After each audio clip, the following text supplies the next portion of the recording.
got the 54-39 win over Neoga, and Matt Robinson's got the stats from that one. Both teams shot 35% from the floor. St. Anthony 19 of 54, Neoga 12 of 34. St. Anthony was 10 of 13 at the free throw line. So was Neoga, both 77%. St. Anthony 6 of 25 from the field at 24% from beyond the arc. Neoga shot a better percentage, but made the same amount, 6 of 12 at 50%. Both teams had 28 rebounds. Difference in the ball game, the turnovers, as it was 19 for Neoga compared to 6 for St. Anthony, and they get the victory. As individually for the Bulldogs, they are led by Ryan Schmidt, 9 of 16 from the field, 2 of 3 at the line, 6 rebounds, 21 points. Brock Fearday, 4 of 14 from the field, 5 of 5 from the free throw line, 7 rebounds, and all 16 of his points in the first half. 8 points for Keenan Griffith, 3 of 7 from the field, 1 of 3 at the line, 4 rebounds. Will Fearday was 0 for 6 from the field, but had 5 rebounds. Sam Link, 2 of 5 from the field, 0 of 1 at the line, 3 rebounds and 4 points. Miles Waldoff, 0 for 1 from the field, 2 of 2 from the line, a rebound and 2 points. Maddox Weedman, 1 of 2 from the field with 3 points. Will Bierman, 0 of 1 from the field, grabbed a rebound. And Luis Gonzalez, 0 for 2 from the field, grabbed a rebound. For Neoga, led by Landon Titus, 16 on 4 of 10 shooting from the field, 5 of 5 at the free throw line with 3 rebounds. Luke Keller, 5 of 12 from the field. He also was 2 of 2 at the free throw line, had 8 rebounds to go along with 14 points. Grady Harmon, 2 for 2 from the field with 4 points. Caden Hackman, 0 for 3 from the field, but grabbed a couple of rebounds. Braden Ray, 1 of 3 from the field, 1 of 2 at the line with 5 rebounds and 3 points. Carter Young, 0 for 1 from the field, 0 of 2 at the free throw line, but 7 rebounds. Gavin Ray, 0 for 3 from the field, 2 of 2 at the free throw line, a rebound and 2 points. And Kyle Will grabbed a couple of rebounds in his minutes out there. We're going to take a quick break, come back with the pregame show, which won't be much because they only put 15 minutes on the clock.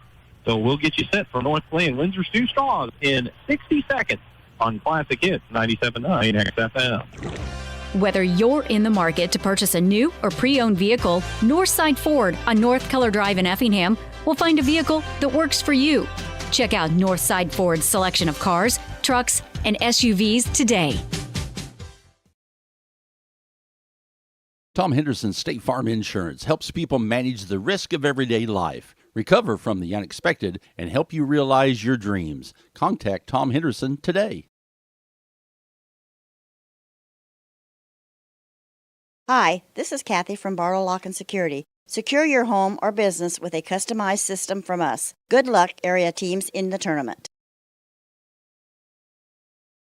Thanks for watching the NTC Tournament, provided by Premier Broadcasting, 97.9 XFM and KJ Country 102.3.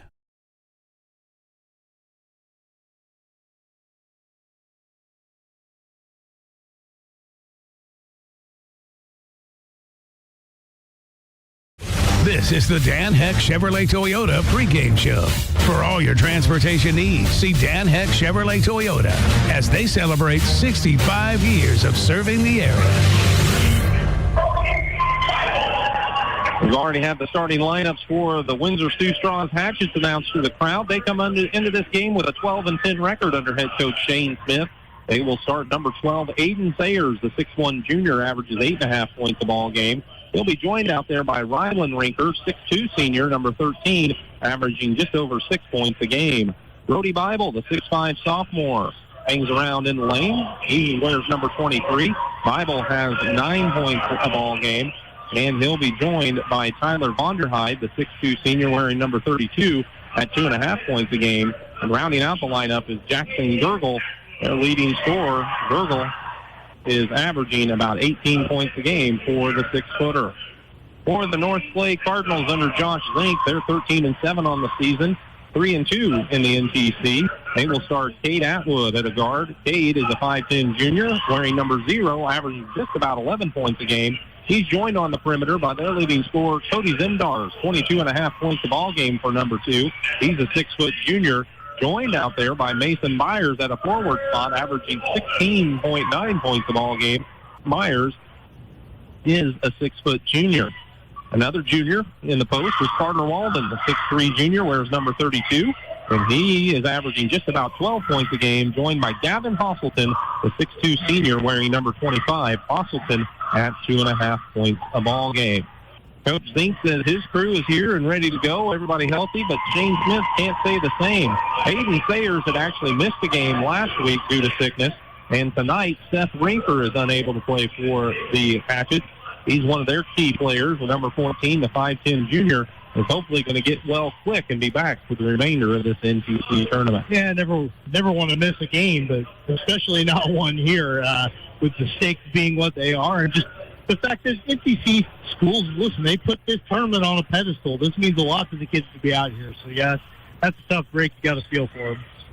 The Hatchets are in the center circle. Here's North Clay as it's going to be Walden jumping it up against Brody Bible. The tip is controlled by the Cardinals as Atwood and Zimdars both had it and laughed about it. Now they bring it across the timeline. Byers with the catch on the right wing, gets it down in the corner to Hosselton. Hosselton looks things over, finds a cutter down the lane. That's Atwood. He kicks it out to the wing to Walden. He tries to penetrate. Got cut off in the paint, sends it out top to Hosselton. He leaves it with Zimdars on the wing. He moves into the free throw line.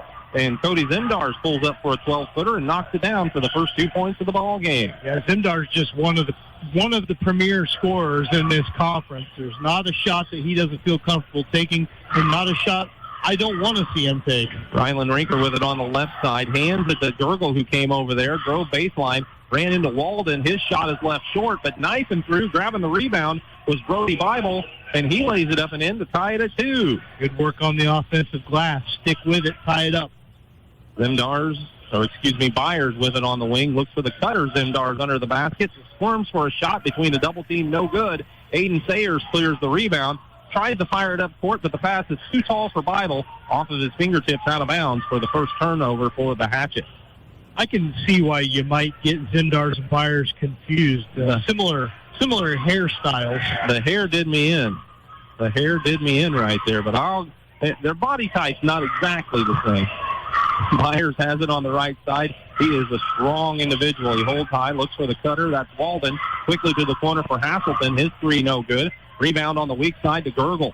Gurgle fires it up to Sayers. Sayers splits the defense, hits to the basket, lays it up and in. Nice move for Aiden Sayers to give the Hatchets a 2-point lead.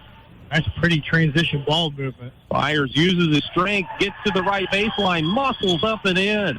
Mason Byers has his first bucket, and we're tied at 4. These two teams played to a 4-point game 2 weeks ago with North Clay getting the win, so we should be in for a doozy. Yeah, Byers not a huge kid, but he is solid, and he can absorb contact and still go up really strong with it. Gurgle with it on the left side, looks for a little screen, now takes it to the top of the key where he's picked up his dribble. Tried to bounce at high post to Bible, and stepping in front is Gavin Hosselton to get the steal. 2 turnovers for the Hatchets. North Clay pushes it in the corner to Zimdars.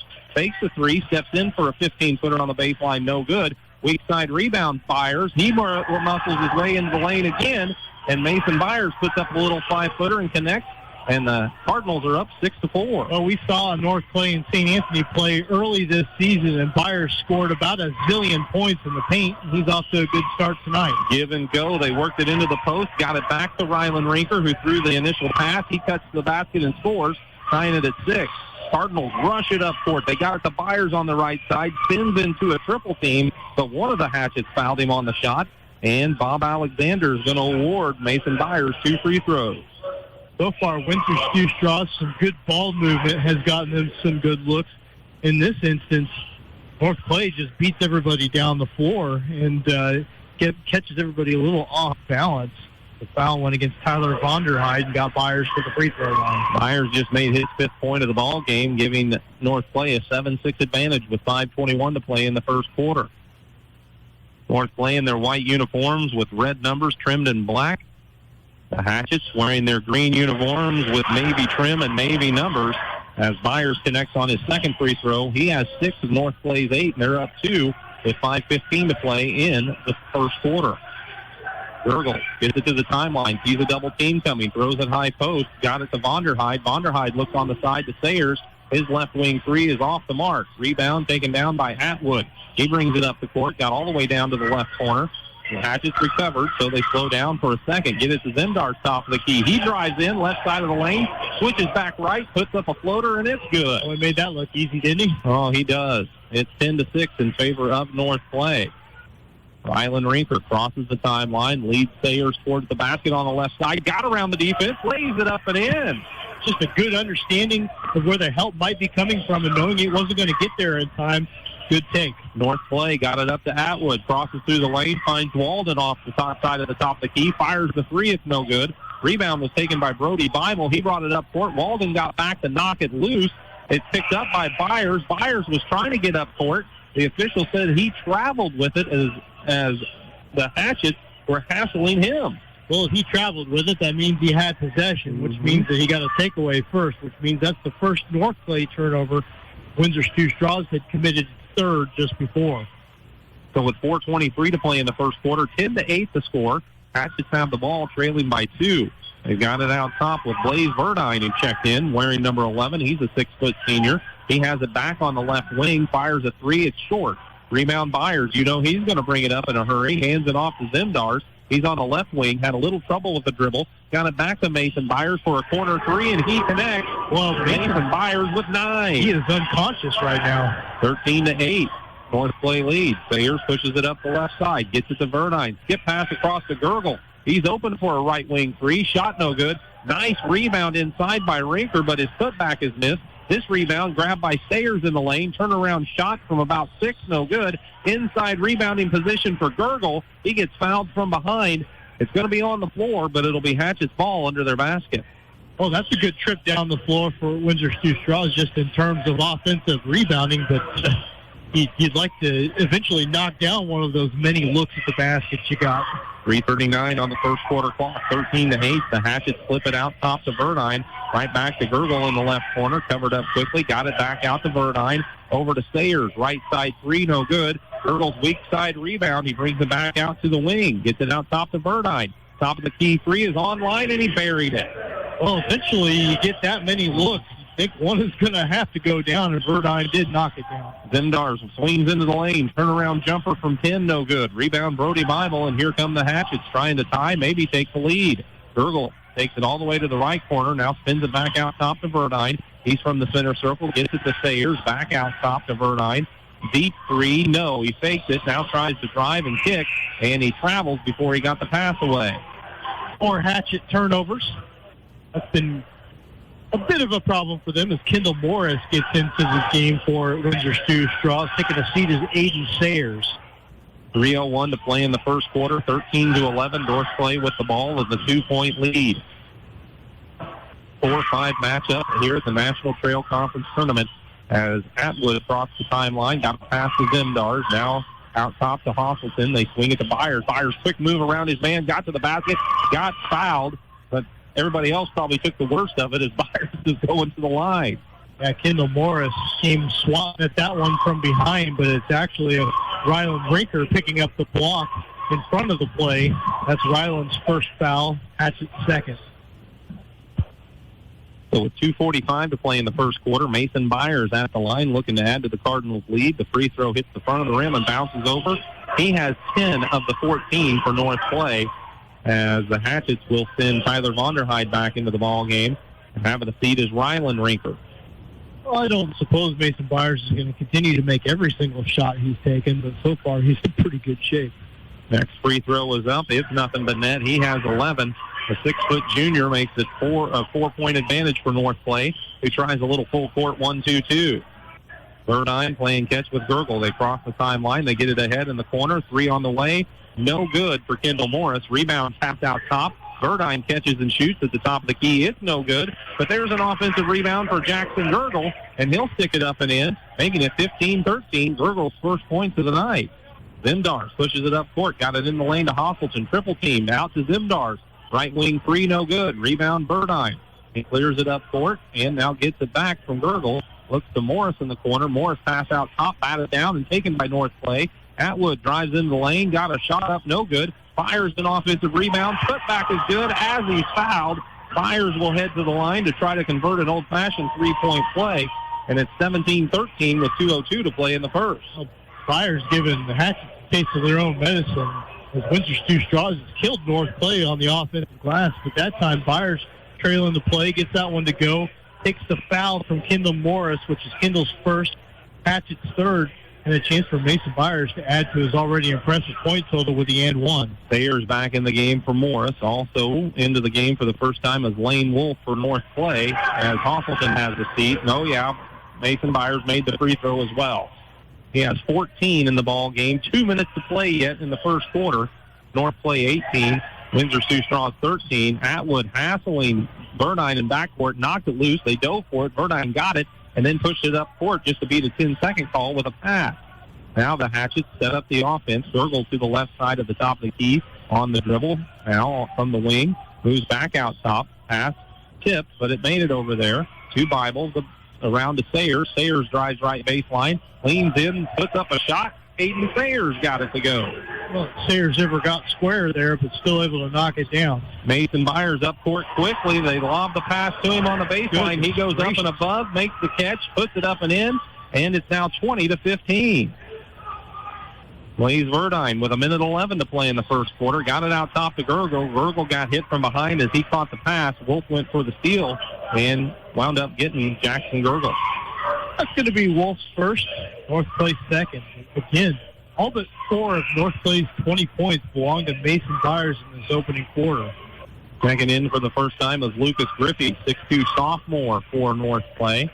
And also Gavin Hosselton back into the ball game for the Cardinals. Believe Rylan Rinker came back for the Hatchets. He's handling out top. Hosselton pressuring him. They pick it up the dribble and hand it off to Gurgle. Gurgle on the left wing. It's around a little screen. Now tries to attack, cut off. Now goes baseline. Leans in. There's Byers there to help defense cut him off. Gurgle sends it out top to Brody Bible. He knocks down a three from just off the left side of the top of the key. Rushing it right back up court is Wolf. They find Griffey in the corner. Out top to Byers. Byers drives down the right side. Got fouled. And Mason Byers is going back to the free throw line. And there has been no answer for the North Clay junior. That's the thing. I mean, at this point, when he catches the ball, you know he's going to go try to score. And yet, what can you do about it? In that case, Aiden Sayers just whacks him, but sends him back to the free throw line. And, hey, he's human. He left that first free throw short. I think Coach ought to consider pulling him. 37.3 seconds to play in the first quarter. Let's see if Byers can split the pair. He might actually be tired. He might could be right. be. That free throw is left short again, and the rebound claimed by the Hatchets. Bible, I believe, got it. Left it with Gurgle, and Gurgle flips it across the timeline to Bible, who, good job he came to the ball, and they get it over to Gurgle right wing. 20 seconds to play in the quarter. Wolf is hassling Gurgle. Gurgle somehow splits the defense, gets it in the corner to a teammate. 3 on the way over there. Rylan Rinker, he buries it for his 5th point, and all of a sudden the Hatchets are up 1. Well, Gurgle hasn't scored a bunch, but he's got 3 assists. He's been a focal point of the North Clay defense. North Clay has to launch a shot at the buzzer. Out deep from Wolf. It's no good, and the quarter comes to a close. It's Windsor Sioux Straws 21, North Clay 20. We'll be back in 60 seconds to the quarterfinals of the NTC on Classic Hits 97.9 XFM. Come see all the new and exciting Chevrolet and Toyota vehicles here at Dan Heck Chevrolet Toyota, South Route 45 in Effingham, or shop and buy 24/7 at danheck.com. Life's little moments just got sweeter with cashback checking from Washington Savings Bank. Earn cash back on everyday debit card purchases because treating yourself or your loved ones should be easy.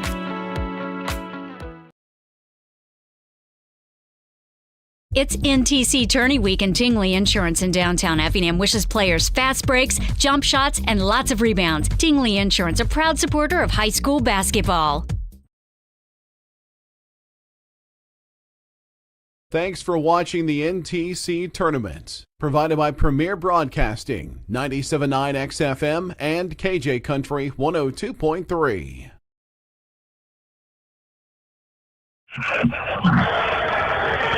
(21-20), Windsor Sioux Straws leads North Clay after 1. Cardinals shot 7 of 15 from the field, 5 of 7 at the line, 1 for 5 from three-point range. Windsor Sioux Straws 9 of 18 from the field, didn't take a free throw, went 3 of 9 beyond the arc. They out-rebounded North Clay 14-4 in that first quarter. Turned it over 5 times, and North Clay's won. Hatchets have the ball in backcourt to begin the second quarter. They get it across the timeline. They look in the corner, driving baseline down there is Rinker. And as he tried to make a move, he stepped on the baseline, and it'll go to the Cardinals. And part of the reason that Windsor Stew-Stras has so many extra offensive rebounds is because of how intensely North Clay plays on ball pressure, out around the perimeter. But they force a lot of turnovers, too. North Clay working it around the perimeter. Wolf gets it out top to Griffey. Griffey steps to the baseline, sends it back out to Hoffleton. Now to Zimdars. Around to Wolf. Lane Wolf, the 5'8 sophomore, swings it back around the perimeter. Zimdars has it. Got it back out top to Griffey. He leaves it with Hoffleton. Takes the three. Goes to Walden. He'll take the three. It's on the way. It's good. Gardner Walden's first 3 points of the ball game gives North Clay a 2-point edge, as Hatchets pushed it up quickly, but North Clay was back defensively. Walden's a big guy, but he's got a good touch. Out to Gurgle. Deep left wing three is way short. Rebound Wolf. Outlet ahead to Hoffleton. Hoffleton fakes, waits for the defense to fly by. Now kisses it off the glass. It's good for Gavin as the senior scores, giving North Clay a 4-point advantage. Smart play by Hoffleton to let the defense clear. Good awareness of the floor around him. Gurgle pressured out on the perimeter as North Clay is looking to trap everywhere out of this zone. They skip it in the corner. Rinker's open for three. He rims out no good on the baseline three. Rebound eventually Walden. Outlet to Griffey. He's pushing it up the right side. Gets underneath. Kind of up and under move as Gurgle was back to defend. And Lucas Griffey laid it up and in. And now the Cardinals are up by 6. Largest lead for either team in this game. Ahead to Rinker in the left corner. Back out to Gurgle. Gurgle sends his right wing to Sayers. Sayers back to Gurgle left side. Trying to get to the baseline. Cut off by Zimdars. Gets it out top, and they work it to Sayers. Sayers back across to Rinker. Now in the corner, Gurgle. Three off the heel to rim. No good. Rebound and a foul. Wolf was underneath, and behind him was Brody Bible. And apparently Wolf's going to be called for the push, backing into Bible. First foul of the quarter for North Clay. That is Wolf's second. Cody Zimdars will check out as Mason Byers returns after a break to start the second quarter. I believe the Hatchets made a change as well. Blaze Verdine's back out onto the court. He takes the inbound pass in the right corner, gets it out on the left side of the top of the key to Sayers, no good. Offensive rebound, though, grabbed on the weak side by Brody Bible, and he'll stay it up and in, making it 27-23. 5:50 on the second quarter clock as North Clay works the offense. Atwood came in for Wolf. He holds, gets it over to Byers. Now they work it to Griffey, top of the key. He takes a couple of dribbles, leaves it with Walden. He fires another three, and he hits again. Carter Walden with 6, and it's 30-23, a 7-point advantage for the Cardinals. They pick up in a 1-3-1 zone in the half court. Sayers gets it back out to Verdine. Verdine skips it over to Gurgle. Baseline they go. I believe that's Bible with it down there. Back out to Gurgle. Gurgle looks over the defense, flips it over to Verdine. Back to Gurgle, way out on the left wing. Going to drive to the left baseline. Cut off by Griffey. Sends it back to the wing for Brody Bible. He fires a three. It's no good. Rebound finally taken by Griffey along the baseline for North Clay. Got it to Atwood. He tried to leave a pass ahead. Wanted to hit Hoffleton. Hoffleton thought he was going to Byers with it, and the pass just sailed out of bounds. That was just North Clay's second turnover of the game. Obviously, their first of the quarter. Right now, Windsor Stew-Stras is 0 for 5 from three-point range in this quarter, and 3 for 14 in the game. 30-23 the score. The Hatchets trail the Cardinals. They bring it up court. They get it across the Gurgle, way out on the left wing. He bounces it out to Verdine. Deep three, top of the key is good. Blaze Verdine knocked down his second three of the ball game, making it 30-26 with 4:35 on the second quarter clock. I felt like they needed that one, and North Clay was starting to widen the gap a little bit. Atwood hands it to Griffey, over to Byers. He's on the right wing, gets the top of the key. Walden now to Griffey left side. Griffey back out top, coming to get it. That's Atwood. He drives down the baseline on the right side, gets in, puts up a shot, no good. Rebound, fought for, and finally claimed by Rylan Rinker of the Hatchets. To Verdine, ahead to Sayers. Sayers gets into the lane, splits the defense, throws up a layup. It's off the mark, but the rebound, Bible. He clears it out to Verdine. Verdine tried to make a move, but they said he didn't get the dribble down in time for the second turnover for the Hatchets here in the quarter. Brody Bible well on his way to a double-double, 7 points and 7 rebounds already. Wow. Brinker will have a seat as the Hatchets run Morris back out there. Let's see, did North play? Yeah, Zemdar's back on the court. As Cade Atwood looks to set up the offense. They go to Walden. His pass out top is tipped. Zemdars gets to it on the wing, finds Byers top of the key three, rattles around and drops through. Mason Byers with 19. It's 33-26 with 3:44 to play in the second quarter. Sayers tries to lob it in, but it's way too tall for Morris. On the steal is Zemdars bringing it up court, got to the free throw line, looks in the corner for Atwood. His three no good. Byers, though, perfect offensive rebounding position, grabs the board, goes right back up with it, puts it up and in. He has 21. And North Clay all of a sudden is ahead by 9, their largest lead of the ball game with 3:25 to play in the half. It's the Cardinals 35, the Hatchets 26, back in 60 on 97.9 XFM. McMahon Meats would like to wish all area teams good luck this basketball season. Join the McMahon Meats Loyalty Club. Text BACON to 217-515-MEAT to receive a text with our weekly specials, along with a coupon for 1 pound of bacon free with a minimum $50 purchase. McMahon Meats, where quality and convenience meet tradition. For over 30 years, SPS has been providing care to the surrounding area. Specializing in around-the-clock and hourly care, we focus on in-home and nursing home care. Call Mitchell or Sherry today at 217-690-3240. Whether you're in the market to purchase a new or pre-owned vehicle, Northside Ford on North Color Drive in Effingham will find a vehicle that works for you. Check out Northside Ford's selection of cars, trucks, and SUVs today. Thanks for watching the NTC Tournament. Provided by Premier Broadcasting, 97.9 XFM and KJ Country 102.3.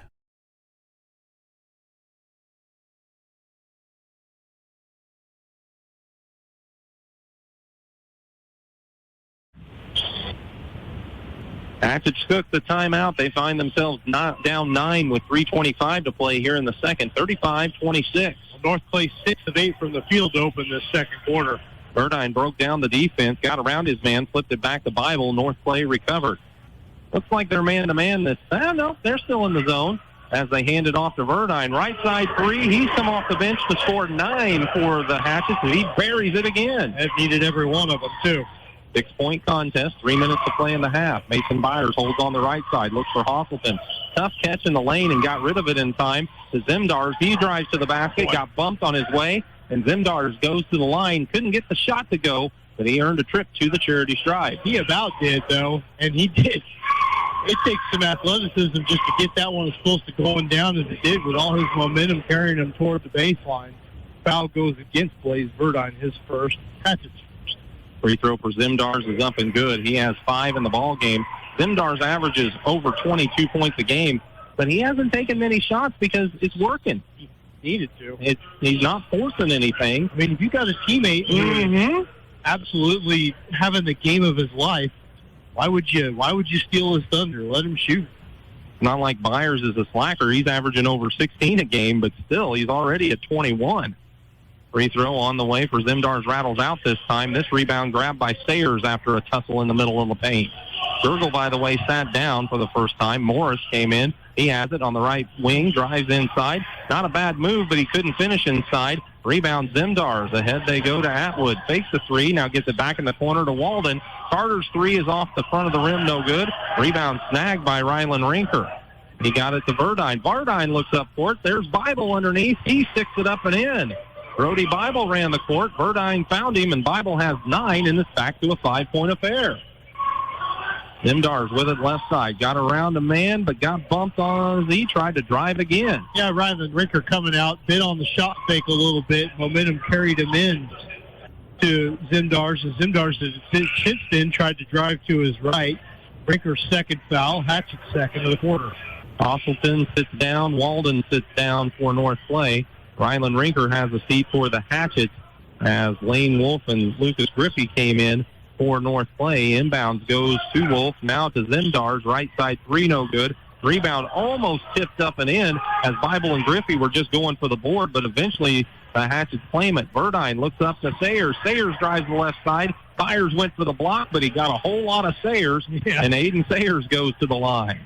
it's going to be hard to avoid fouling somebody when you take a swing like that. He looked like an outside hitter who was smelling that game-winning kill.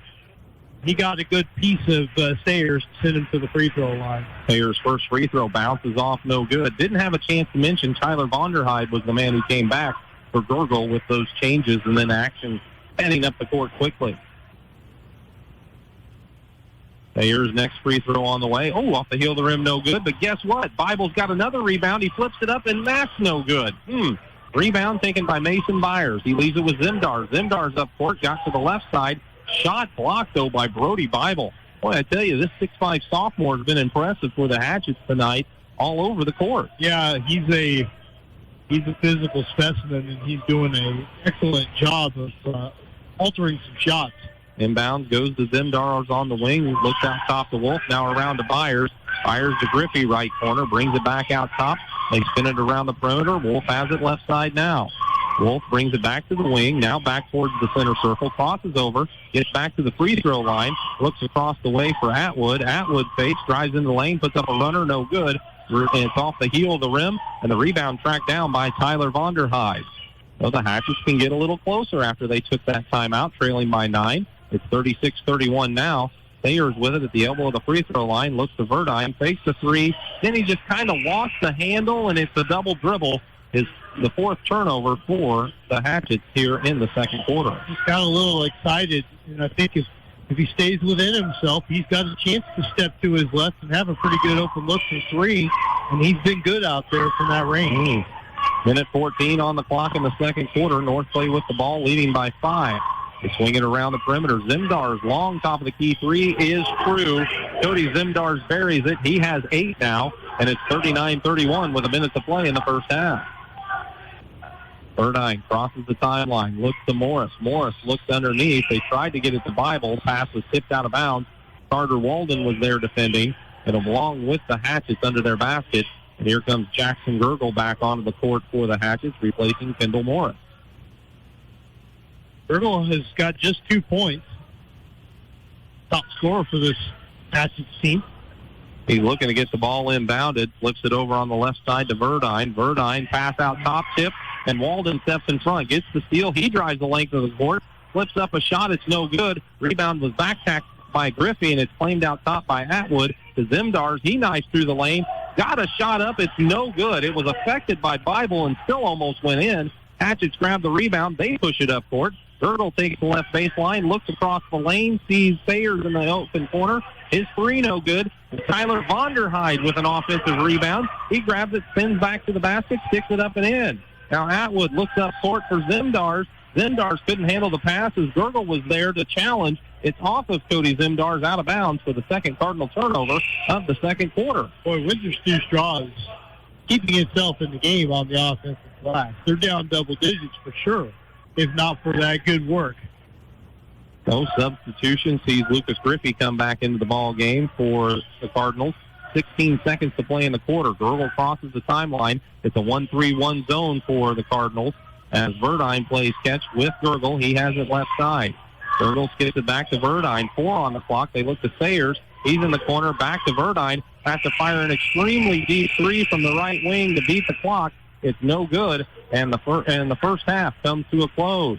It's a good one, as we expected. The North Play Cardinals 39, the Windsor Stewardson Hatchets 33. You're listening to the NTC tournament on Classic Hits 97.9 XFM. We'll be back in 90 seconds for the NTC tournament. Diedrich Bank is proud to sponsor the NTC tournament. Diedrich Bank, equal housing lender, member FDIC.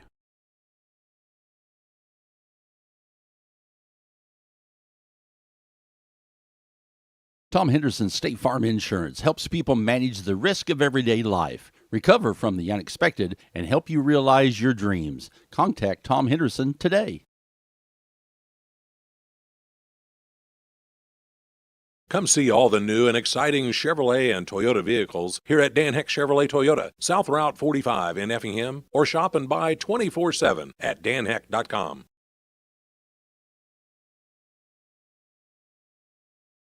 Thanks for watching the NTC Tournament, provided by Premier Broadcasting, 97.9 XFM and KJ Country 102.3.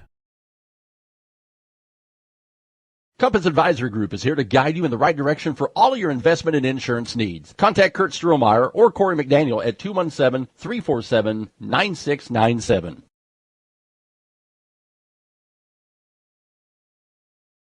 Hi, this is Kathy from Barlow Lock and Security. Secure your home or business with a customized system from us. Good luck, area teams, in the tournament.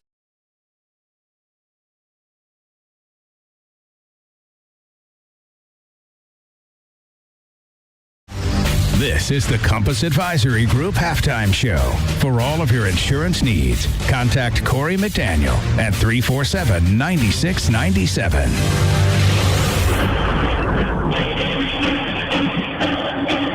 I'm sure you can hear the Altamont drum line entertaining a pretty good crowd here on this quarterfinal night of action. The 4-5 matchup in the nightcap sees North Clay, the 4 seed, leading the 5 seed Windsor Straws 39-33. Earlier tonight, it was St. Anthony getting past Neoga. Good effort for the Indians, but St. Anthony showed why they're the top seed as they pulled away with the 54-39 victory. So St. Anthony awaits the winner of this contest on Thursday night. The loser will play Neoga in the first game on Thursday. That gets underway at 6:15 on Thursday evening. Tomorrow night's games should be another couple of good ones. Dietrich, the number 2 seed, St. Elmo Brownstown, a 7 seed. Pretty good 7 seed, all things considered, as the Eagles will battle the Maroons in the opener at 6:15 tomorrow night. And then Altamont plays South Central in the nightcap. Altamont, the 3 seed, South Central, the 6 seed. We're going to take a break, come back with Dustin Stats, and get you set for some halftime scores from this game, maybe some finals from around the area, as Gail's been busy back at the studios. It's all part of the Compass Advisory Group halftime show, and we'll be back in 90 seconds on 97.9 XFM. Since 1937, Geckner Brothers has been proud to support local and area teams, and that continues with this year's NTC tournament. Best of success area teams from the family at Geckner Brothers. Thanks for watching the NTC tournament, provided by Premier Broadcasting, 97.9 XFM and KJ Country 102.3.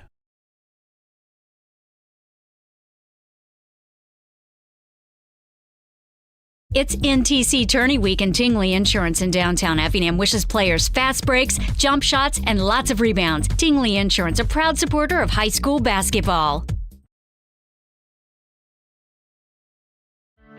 Life's little moments just got sweeter with cashback checking from Washington Savings Bank.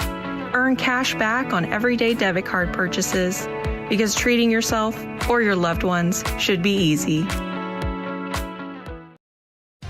Whether you're in the market to purchase a new or pre-owned vehicle, Northside Ford on North Color Drive in Effingham will find a vehicle that works for you.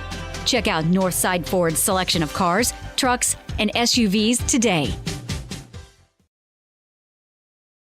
Tom Henderson State Farm Insurance helps people manage the risk of everyday life, recover from the unexpected, and help you realize your dreams. Contact Tom Henderson today.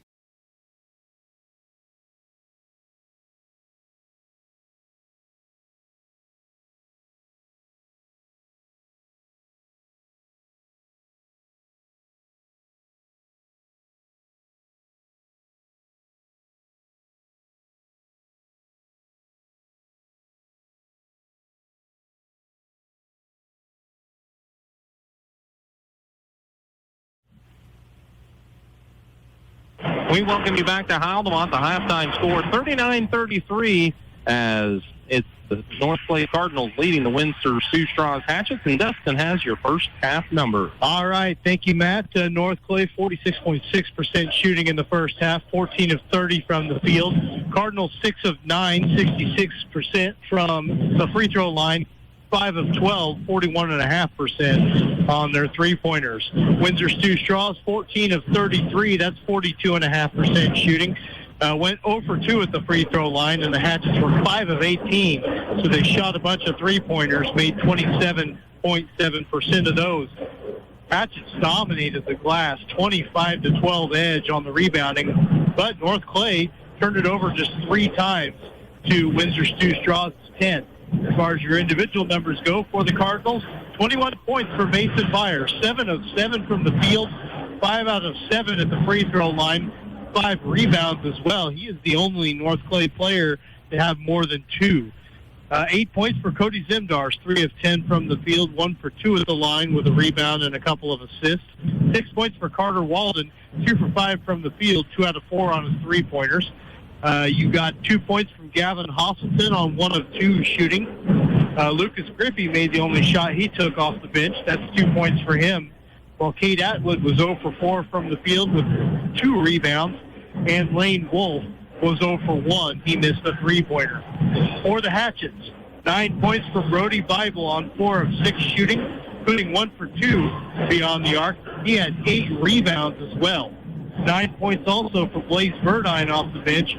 3 of 6 from the field, all of those attempts from three-point range. 3 rebounds for him as well. Aiden Sayers, 6 points. He was 3 for 9 from the field, 0 for 2 at the line with 3 boards. 5 points and 3 boards for Rylan Rinker. He was 2 for 4 from the field, 1 for 2 on his three-pointers. Jackson Gergel, a quiet first half, 1 of 5 from the field for 2 points, but he had 4 rebounds and 4 assists. Also 2 points for Tyler Vonderheide, 1 for 1 from the field with 4 rebounds. Kendall Morris hasn't scored yet. He is 0 for 2 from the field for the Hatchets. The quarters of 20 and 19 for the Cardinals, 39 points. Windsor Stewardson puts up quarters of 21 and 12 for their 33. It's a 6-point lead for North Clay at halftime. And by the way, Caleb let us know a while ago we were up close to 300 viewers on our YouTube stream. So there's one more set of numbers for you there in that first half, Matt. And Brian Peters lets us know he's watching from Hartville, and along with earlier Jerry Craning and Steve Lauer saying hi as well. Don't be afraid to let us know where you're watching at if you go to our website at 97.9 XFM. Gail's got some scores back at the studios. Let's hit them quickly, Gail. All right, in the Apollo Conference. Hi, this is Kathy from Barlow Lock and Security. Secure your home or business with a customized system from us. Good luck, area teams in the tournament.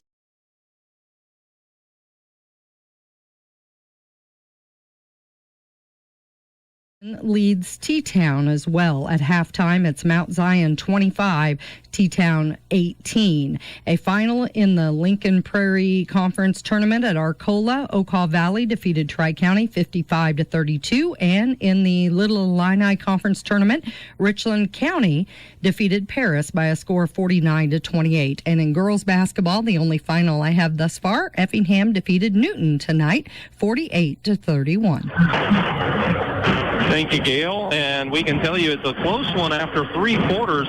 Glenwood leads Effingham 36-30 after 3 quarters there at Effingham. It was 20-19 at the half.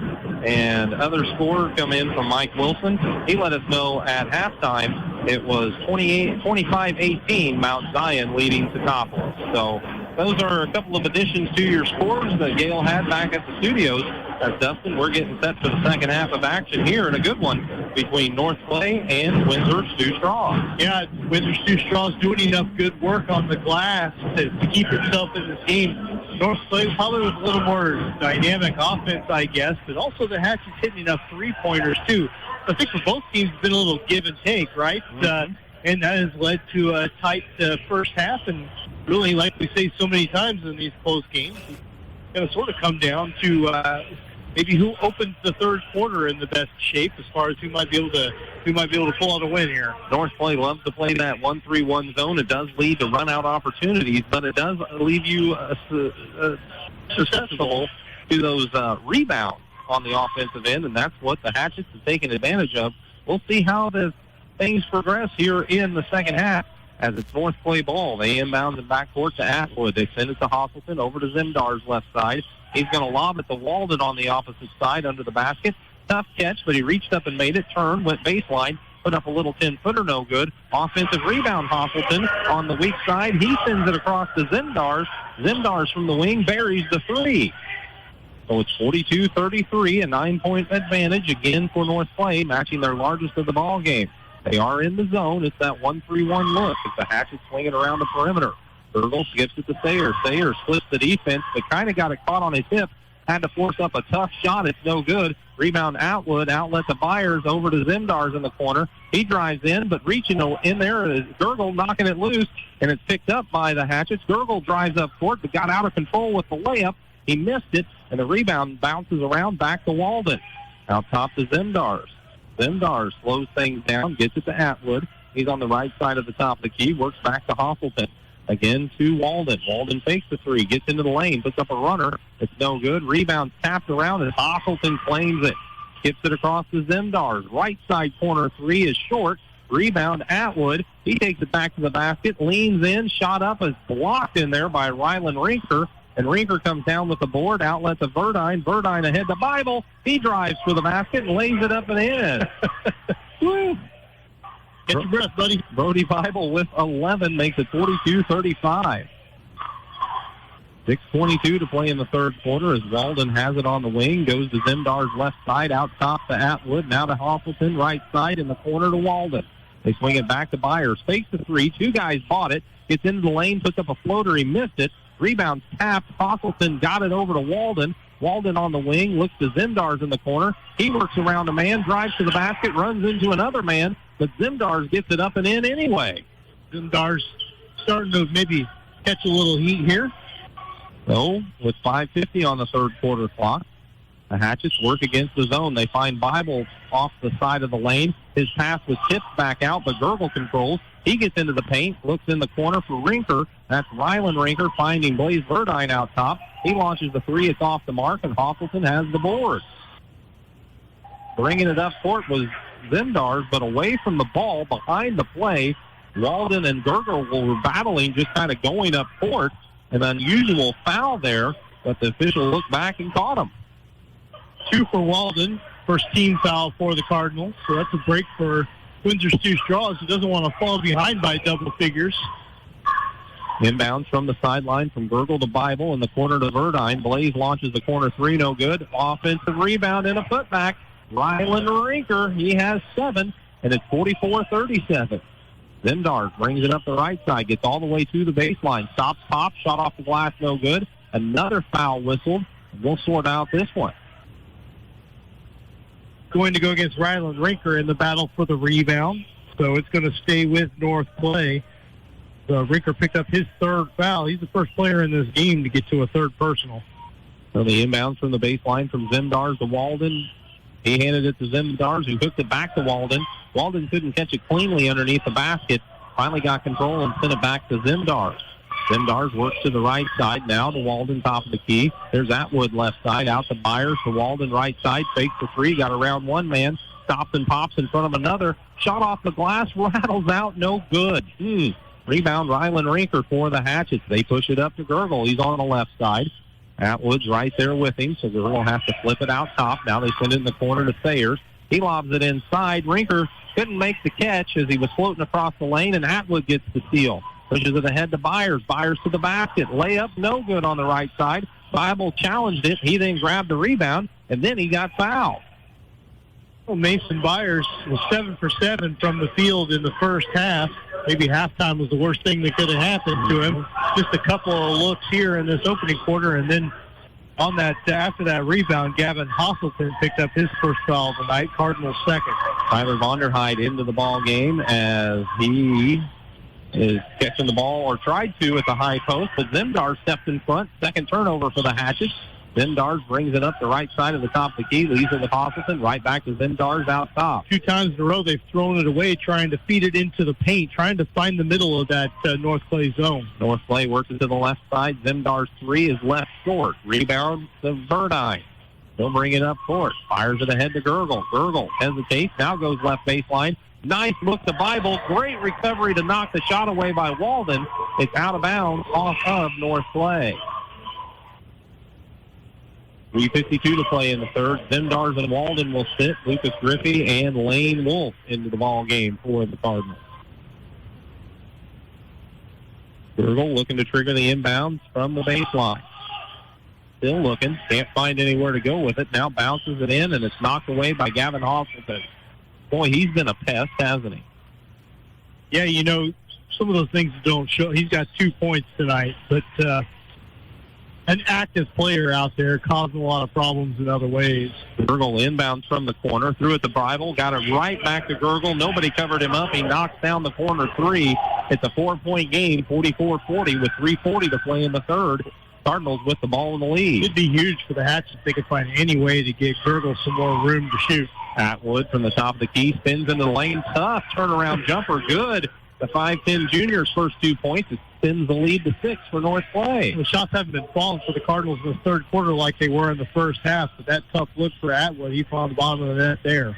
Gurgle with it right side. Wolf is all the way out there on him. They get it in the corner to Vonderheide. He flips it back to Gurgle in the lane to Sayers. He drives in, shot up and good.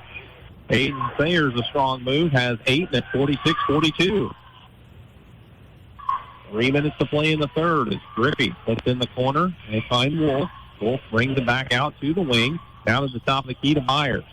Myers holds, looks for a cutter, nothing doing. Now goes around a man, drives to the basket, lays it up and in. Mason Byers with 23, and we've got a 30-second timeout with 2:47 to play in the third. It's North Clay 48 and Windsor Sioux Straws 42. We'll be back in 30 seconds on Classic Hits. Come see all the new and exciting Chevrolet and Toyota vehicles here at Dan Heck Chevrolet Toyota, South Route 45 in Effingham, or shop and buy 24/7 at danheck.com.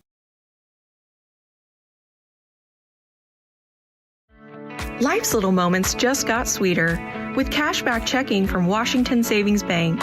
Earn cash back on everyday debit card purchases because treating yourself or your loved ones should be easy.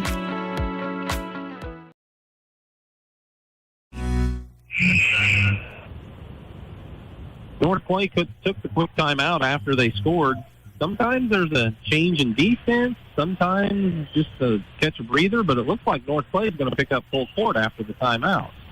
And now they're backing off again, just to fool me.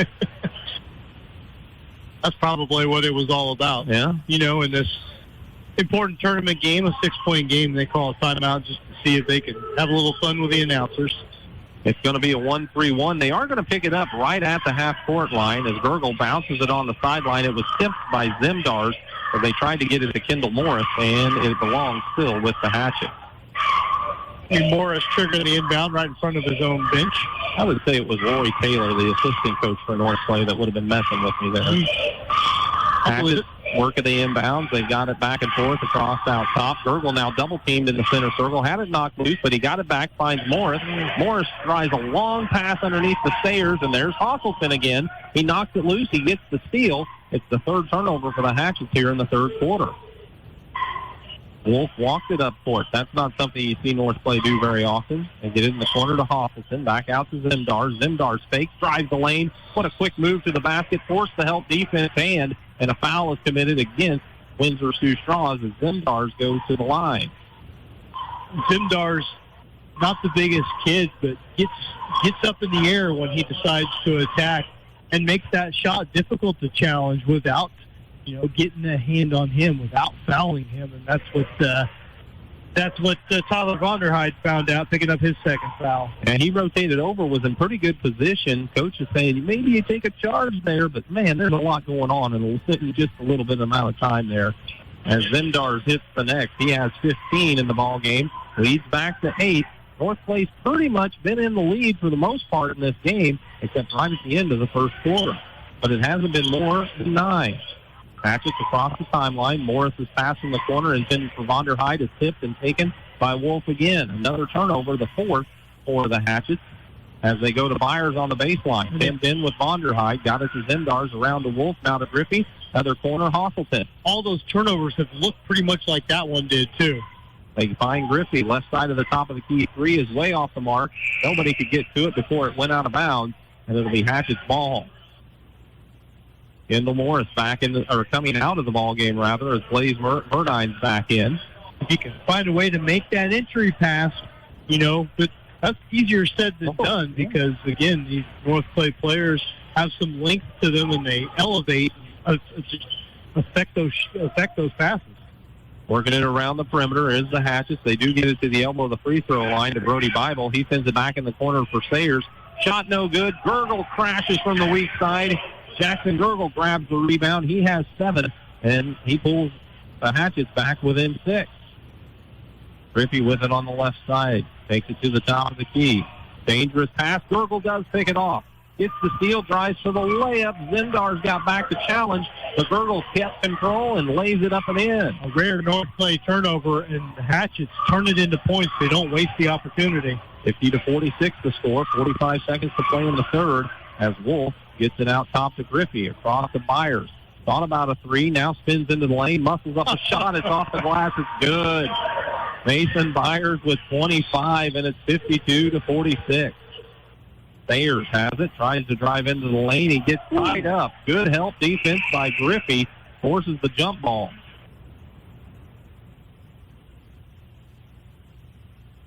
.2 seconds on the clock. Byers and Griffey sit. Walden and Atwood back for North Clay, as it'll be the Hatchets inbounding under the basket. Possession arrow in their favor. Aiden Sayers looking to get it inbounded. Team set up in a box around the lane. Now Verdine pops out to the wing. They get it out top to Gurgle. Gurgle takes it to the left side. Pounded there by Wolf. It's man-to-man this time, by the way, for the Cardinals, as Gurgle shakes free from Wolf. Zendars is there to help. They hand it to Sayers. Sayers from the corner, dribbles it out top, found Verdine. He puts up a three. It's no good. Long rebound, finally claimed by the Cardinals.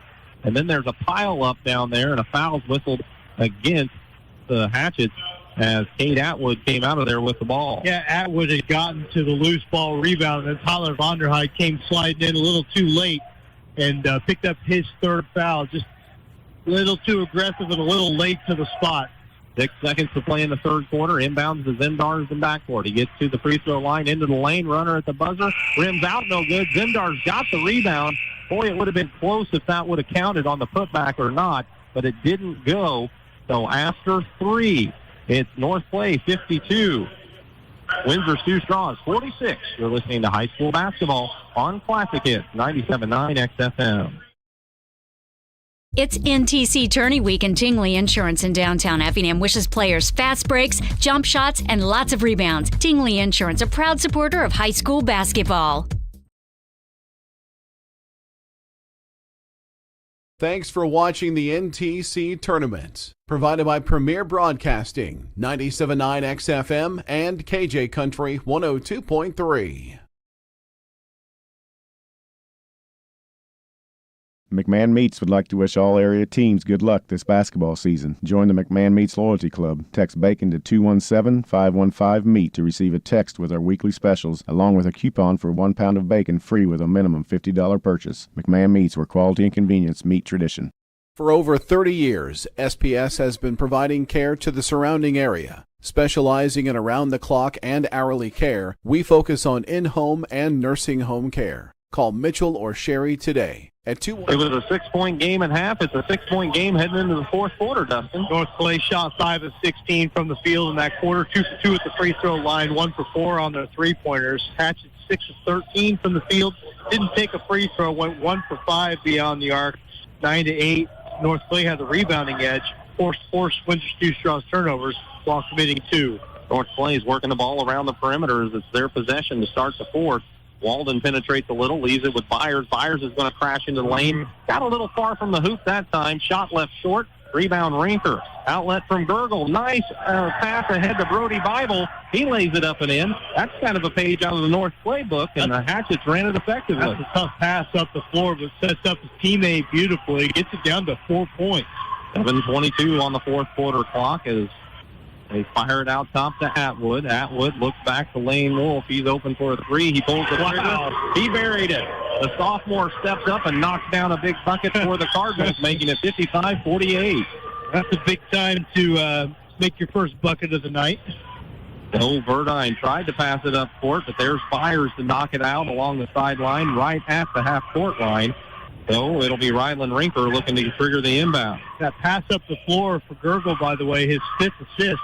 So he's got 9 points, 5 assists, 5 rebounds. He takes the inbound, turns, and immediately goes from the wing to the basket. Got bumped on the finish, couldn't connect there, but earns a trip to the free throw line. Carter Walden going to pick up a third personal. That's the Cardinals' first of the period. Now, this is just me talking. Nobody said anything. Okay. as the first free throw for Gergel is up and short. A lot of sickness been going around. Seth Rinker isn't here for the Hatchets tonight. And you look at Gergel. You think he's not 100%? He looks awful bad. I kind of noticed. I'm with you. Now that you say that, I would buy it.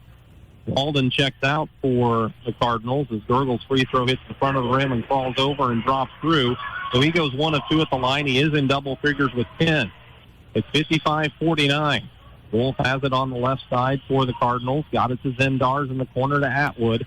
Nate Atwood looks it over, gets it back out top to Wolf. They cover him quickly this time. They get it to Zemdar's left side. Now back to Wolf on the right side of the top of the key. He picked up his dribble as he took it to the free throw line area. Got it out around the perimeter to Hosselton in the corner. Looks underneath for the cutter. Zemdars had to go up high to catch it, so he couldn't get under control under the basket quickly enough and sends it out to Atwood. Atwood to the free throw line, back to the basket, looks to Byers. Byers tries to go left side, leans in, squirms, shot too strong off the glass, but he came to get his own rebound, handed it to Zemdars. He stops at the free throw line, pulls it back out, and the Cardinals reset the offense, leading by 6 with 6:06 to play. Atwood needs some help out top as he picked up his dribble. It's going to come from Coach Zink as he calls for a 30-second timeout. We'll take one as well. It's North Clay 55, Windsor Stewardson-Strasburg 49. We're back in 30 on Classic Hits 97.9 XFM. Whether you're in the market to purchase a new or pre-owned vehicle, Northside Ford on North Color Drive in Effingham will find a vehicle that works for you. Check out Northside Ford's selection of cars, trucks, and SUVs today. Tom Henderson State Farm Insurance helps people manage the risk of everyday life, recover from the unexpected, and help you realize your dreams. Contact Tom Henderson today. We've got a good one here, 55-49. North Clay leading Windsor Stewardson with 6 minutes to play. T-Town of Mount Zion have a good one going. It sounds like Henry Thompson hit a three-pointer at the third quarter buzzer to put the shoes up 34-33. So we'll be anxiously waiting to hear how that one turns out. North Clay takes the inbounds and backcourt. Zemdar handles, gets it back to Wolf. Another three. Left that one short, but he's after the rebound. He saves it in. Oh, he got it to Zemdars. Zemdars muscles into the lane. Shot off the glass is good. Cody Zemdars has 17, and it's 57-49. Kind of remember that one. That could have been a momentum changer. Yeah, Lane Wolf coming up with some big plays here, and now Windsor Stewardson around the timeline commits the turnover. Yeah, Blaze Verdine was right in the center circle, and hassling him out there was Atwood, and Verdine went across the line or at least touched it, and that's all you have to do for it to be over and back. Hatchett's first turnover of the quarter, but again, they've got 15 in the game. Cardinals just 5. So that's been a big thing that's worked in the favor for North Clay. So Atwood brings it up court, gives it to Hosselton, over to Byers on the right wing. Out top to Zemdar's left side of the top of the key. The Wolf to Byers' right corner. There's the cutter Hosselton in the lane. Draws a crowd, sends it right back out to Byers, who hands it off to Atwood, who takes it to the right wing. Now left side to Zemdar's. He'll drive the baseline. Got inside. Verdine went for the block, but the official right away said he got him on the arm. Okay. We're a long way away from it. Boy, it would have been a big play for Blaze Verdine to swat that one away, but instead he picks up his second foul, first team foul for the Hatchets. Zemdars puts the first one up. It's around and out. No good. Remains 57-49. 5:10 to play in the fourth quarter. Carter Walden checking in for Cade Atwood as, I don't know, North Clay gained about 6 inches with that substitution. Zemdar's second free throw is good. He splits the pair.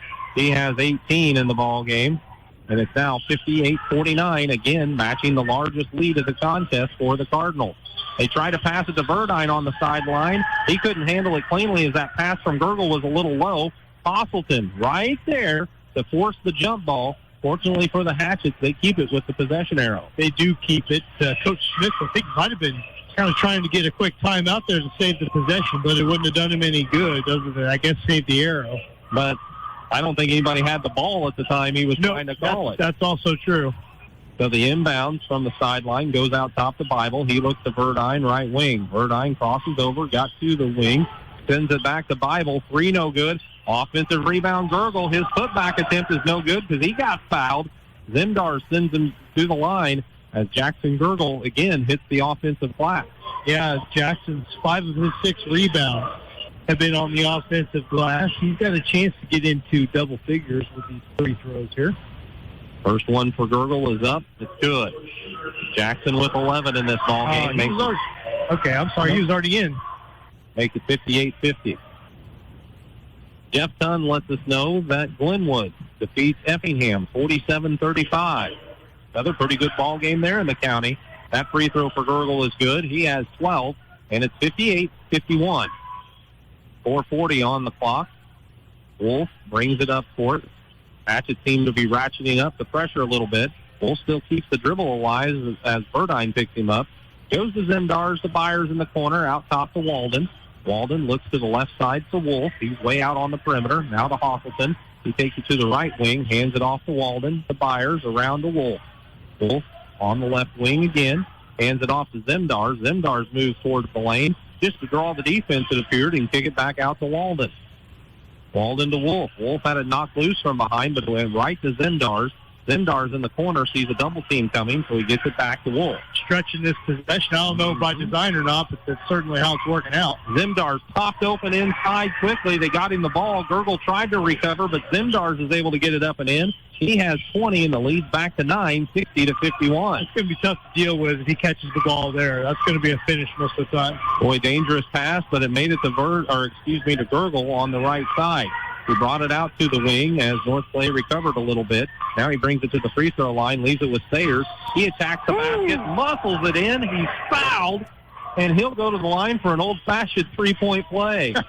I don't know how he made that. Oh my gosh, we've seen strong move to the basket. He needed it.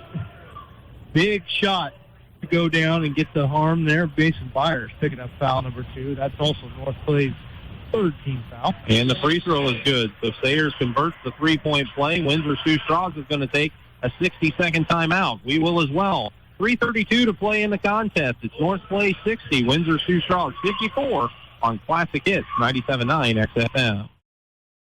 Diedrich Bank is proud to sponsor the NTC tournament. Diedrich Bank, equal housing lender, member FDIC.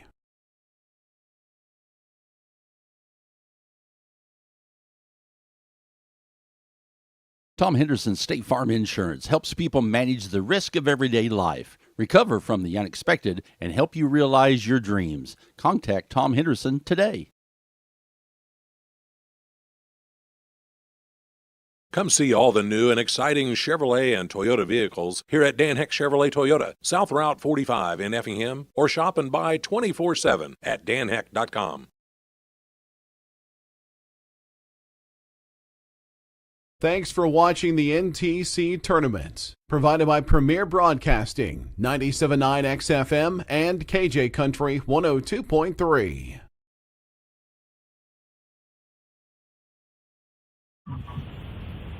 .332 to play in this one. North Clay leads 60-54. They've never led by more than 9.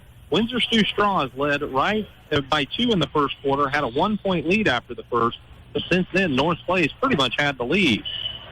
Hatchets are trying to trigger or play the full court defense.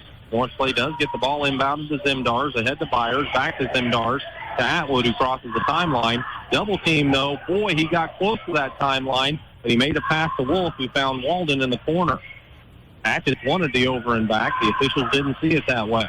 Atwood settles things down in the center circle, gets it to Zemdars. Zemdars to Byers. It's a 6-point game with 3:08 on the clock. North Clay's, I wouldn't say stalling. They are definitely stretching the possession, as Dustin pointed out last time. Walden in the corner was open, but fakes the three, doesn't pull the trigger. They get it over to Wolf. Wolf along the right side is fouled. And with 2:55 on the clock, it'll be North Clay inbounding by their bench, I do believe. That's the second foul for Aiden Sayers, also the second team foul for the Hatchets in the quarter. To be aggressive, go for a steal, I think so. Get a foul, whatever. Okay. North Clay got it to Atwood, now to Wolf, back to Atwood out top. They go to Zemdars left side. He's double teamed, finds Wolf on the opposite side. Wolf sends it back to Zemdars, who makes an athletic catch. And now him and Atwood miscommunicate, but Zemdars gets it back at the center circle, leaves it with Wolf after he penetrated the lane. They find Byers in the corner. He's double teamed. They knock it loose on the pass attempt, and it's taken by the Hatchets And as Gergel tried to bring it up court, North Clay foul. That was a turnover, and then that's not such a great foul for North Clay because while it is, it's still a common foul. It does put you up to 4, and so now, you put Windsor Stew-Straws in the bonus. You don't really want to let them shoot any free throws in this situation when you got a half-dozen-point lead on them. And that one goes against Lane Wolf. That's 3 for him. Gavin Hosselton in the ball game. He's going to pick up Jackson Gergel as the Cardinals pick up man-to-man, full court. Wolf is hassling Verdine in backcourt. Verdine kept the ball, and then when he got it back securely in his hands, Shane Smith called the timeout. Big timeout there for the Hatchets to save the possession. 2:18 to play in the contest. It's a full timeout. We'll be back in 60. It's 60-54. North Clay leading Windsor Stew-Straws at the 89th Annual NTC Tournament on 97.9 XFM. Compass Advisory Group is here to guide you in the right direction for all of your investment and insurance needs. Contact Kurt Strohmeyer or Corey McDaniel at 217-347-9697.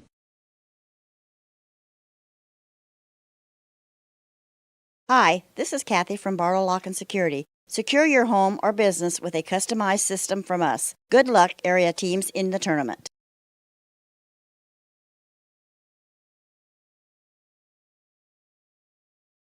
Since 1937, Geckner Brothers has been proud to support local and area teams, and that continues with this year's NTC tournament. Best of success area teams from the family at Geckner Brothers. Thanks for watching the NTC tournament, provided by Premier Broadcasting, 97.9 XFM and KJ Country 102.3.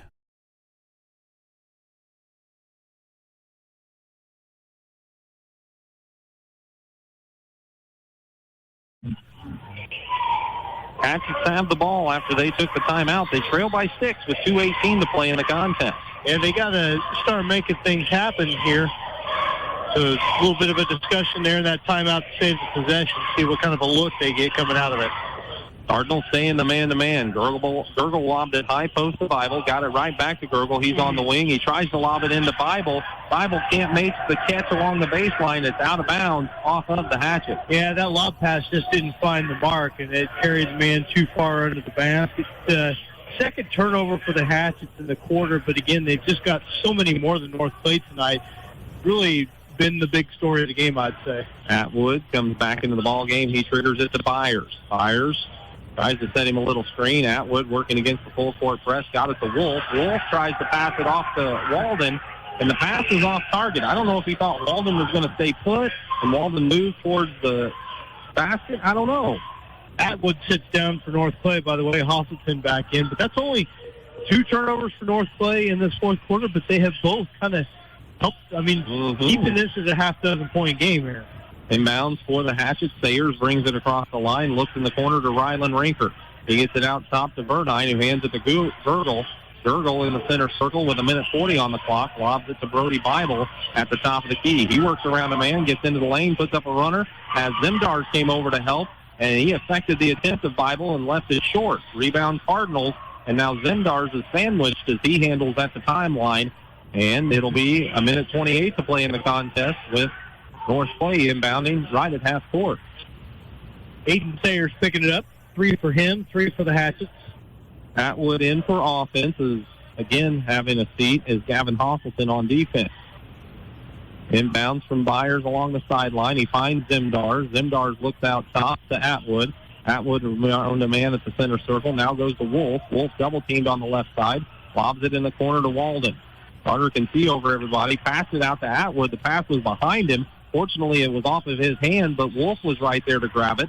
Wolf gave it back to Atwood as Atwood crosses from left to right. Another foul whistled against the Hatchet. Jackson Gergel picking that one up. That's the last common foul either team has to give. So 1:11 now to play in the ball game. North Clay hanging on to this 6-point advantage. Inbounds in backcourt. They find Atwood. Atwood immediately fouled by Google. That's interesting. By Gergel. And so free throws on the way for the Cardinals. Jackson Google. New nickname. Look him up. Free throw on the way is good. Cade Atwood calmly knocks down the first of 2 free throws. Big free throws that makes it a 3-possession game. 61-54. Winner of this game moves on to take on St. Anthony in the semis. That free throw good for Atwood. Boy, he buried them both. Gavin Hosselton comes in to replace him, and Coach Zink gives Atwood a big pat on the backside. Big time for him. 1 for 6 from the field in the game. Hadn't shot any free throws, but calmly steps up and buries a couple.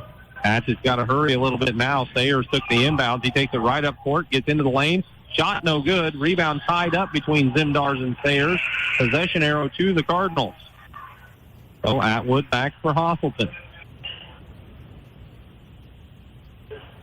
Hatchets haven't been able to come up with the offensive answers they've needed in this fourth quarter. They've had a few opportunities, to try and chip away, but haven't been able to do it. North Clay responding well. Yeah, credit North Clay with the defense and taking care of the ball, as you mentioned, as they bring it up court. Wolf along the sideline got fouled. A couple of choices there.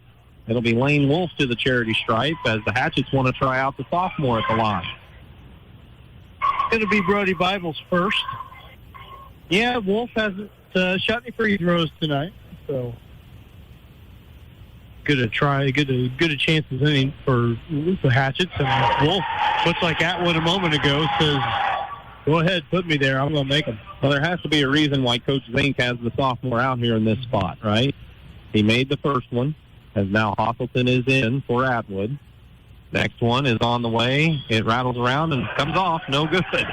Rebound taken by Rinker. I jinxed him again.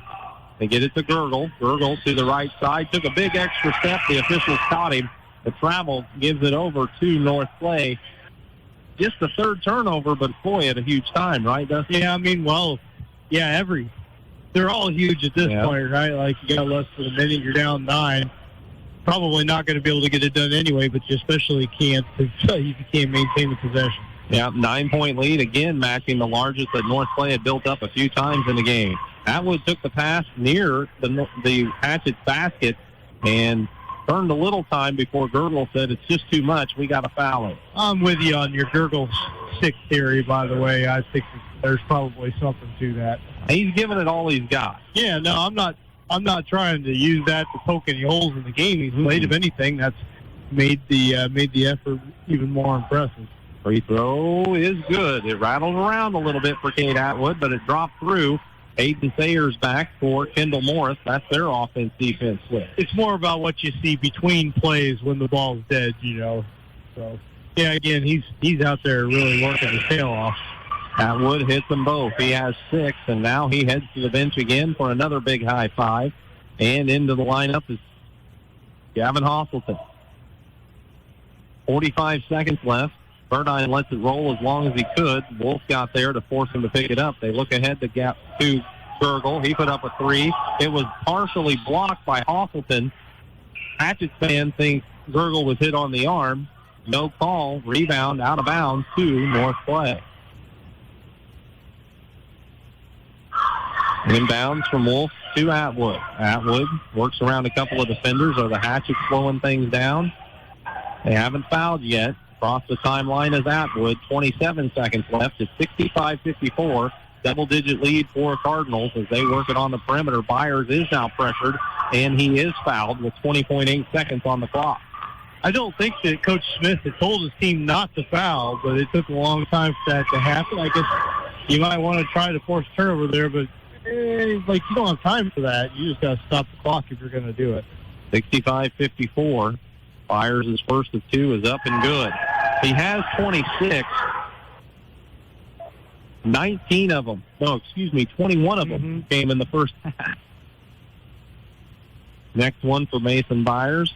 It's on the way. It's good. He buried them both. He has 27, and it's 67-54. Sayers lets it roll to about the half-court line, picks it up, leaves it with Burdine. Burdine looks underneath. Rinker makes the catch, lays it up, and it won't go in. It crawled across the rim. The rebound was tapped out to Gurgle. Gurgle got stripped, but Rinker was there to get it. Gurgle gets it back in the corner, leans in, forces up a 3. It's no good. The last rebound of the ball game is claimed by Carter Walden. and the North Clay Cardinals move into the semifinals of the 89th Annual National Trail Conference Tournament. They'll take on St. Anthony here on Thursday night. It'll be the third game of the night as the Windsor Sioux Straws Hatchets split to the consolation bracket game. They will take on Neoga around 6:15, and the opener that night will be Thursday evening at 5 as it's CHBC taking on the loser of Dietrich, St. Elmo Brownstown. Final score, North Clay 67, Windsor Sioux Straws 54. We're listening to the National Trail Conference Tournament on Classic Hits 97.9 XFM. We'll be back in 90 seconds. Have you? It's NTC Tourney Week, and Tingley Insurance in downtown Effingham wishes players fast breaks, jump shots, and lots of rebounds. Tingley Insurance, a proud supporter of high school basketball. Life's little moments just got sweeter with cashback checking from Washington Savings Bank. Earn cash back on everyday debit card purchases because treating yourself or your loved ones should be easy. Whether you're in the market to purchase a new or pre-owned vehicle, Northside Ford on North Color Drive in Effingham will find a vehicle that works for you. Check out Northside Ford's selection of cars, trucks, and SUVs today. Tom Henderson State Farm Insurance helps people manage the risk of everyday life, recover from the unexpected, and help you realize your dreams. Contact Tom Henderson today.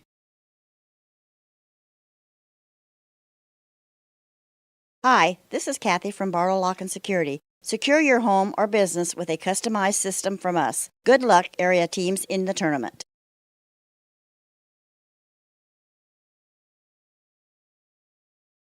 Thanks for watching the NTC Tournament, provided by Premier Broadcasting, 97.9 XFM and KJ Country 102.3. We're moving trucks at Dan Heck Chevrolet Toyota in Effingham, and with the discounts, rebates, and low finance rates being offered right now, you'll save thousands. We have both Chevrolet and Toyota trucks priced to sell fast, and we need your trade-in. Check out our award-winning lineup of Silverados and Colorados, Tacoma and Tundra pickups, then stop in and make a deal. Save more now at Dan Heck Chevrolet Toyota, South Route 45 in Effingham, or danheck.com online.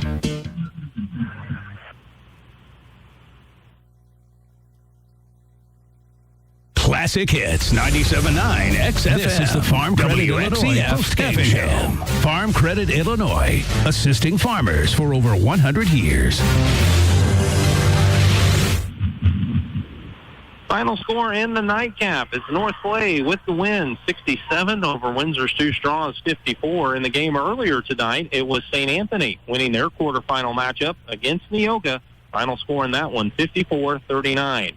So again, it'll be Neoga and Windsor Sioux Straws in the opener, well, in the middle game, actually, on Thursday in a consolation bracket matchup, as that will follow CHBC in either Dietrich or St. Elmo Brownstown. Whoever loses that game tomorrow night plays at 5 on Thursday night in that opening round contest tomorrow. And then the nightcap tomorrow will be Altamont and South Central and the 3-6 matchup. Again, St. Anthony over Neoga, 54-39.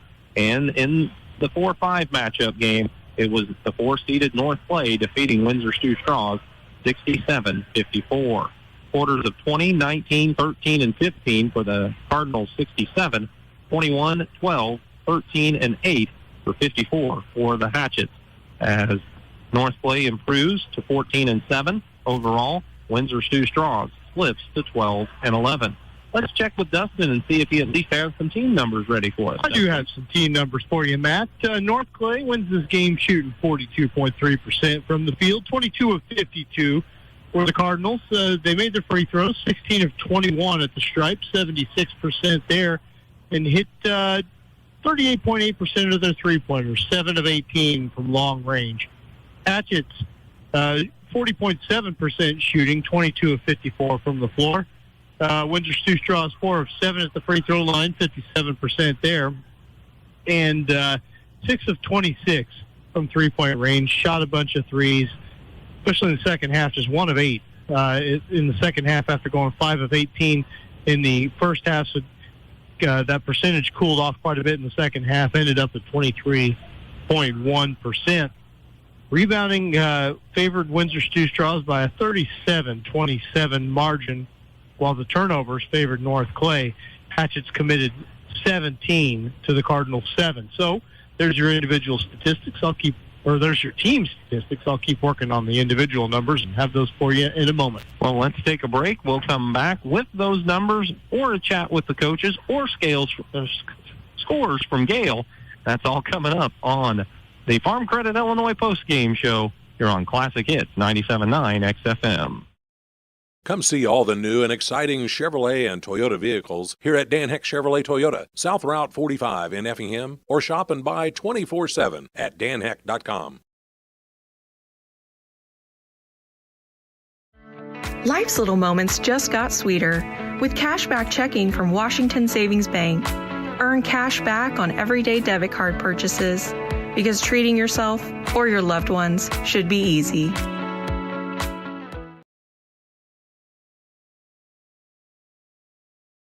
It's NTC Tourney Week, and Tingley Insurance in downtown Effingham wishes players fast breaks, jump shots, and lots of rebounds. Tingley Insurance, a proud supporter of high school basketball.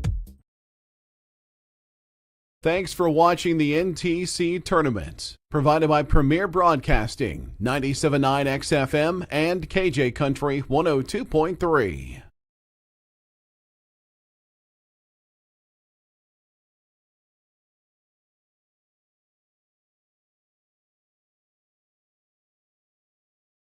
McMahon Meats would like to wish all area teams good luck this basketball season. Join the McMahon Meats Loyalty Club. Text BACON to 217-515-MEAT to receive a text with our weekly specials, along with a coupon for 1 pound of bacon free with a minimum $50 purchase. McMahon Meats, where quality and convenience meet tradition.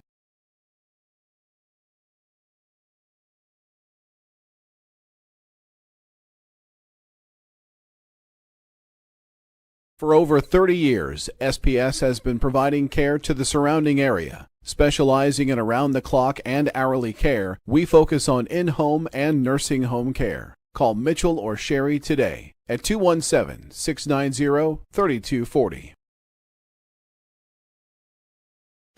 Whether you're in the market to purchase a new or pre-owned vehicle, Northside Ford on North Color Drive in Effingham will find a vehicle that works for you. Check out Northside Ford's selection of cars, trucks, and SUVs today. With the 54-39 victory over Neoga, now in the nightcap, North Clay defeats Windsor Stew-Straws 67-54. Hoping to chat with the coaches, but in the meantime, let's turn to Dustin for the individual stats. All right, Matt. Windsor Stew-Straws had 3 double-figure scores and close to 4. Brody Bible led the way with 13 points, 6 of 11 from the field. 9 rebounds, 2 assists for him, so 13 points and 9 boards. Also blocked a shot. Pretty good opening effort in the tournament. Jackson Gergel finishes up with 12 points, 4 of 11 from the field, 3 out of 4 at the line. He had 7 rebounds and 5 assists. He was getting facilitating, finding the open shooters. He's going to be a focal point of a lot of defenses. They're going to close out on him, and he was able to kick the open shooter several times tonight. Aiden Sayers finished up with 11, 5 of 14 from the field, 1 for 3 on his free throws with 3 boards. Blaze Verdine finished up with 9, 3 of 9 from the field, all of those attempts for three-point range, 4 rebounds, couple of assists for him.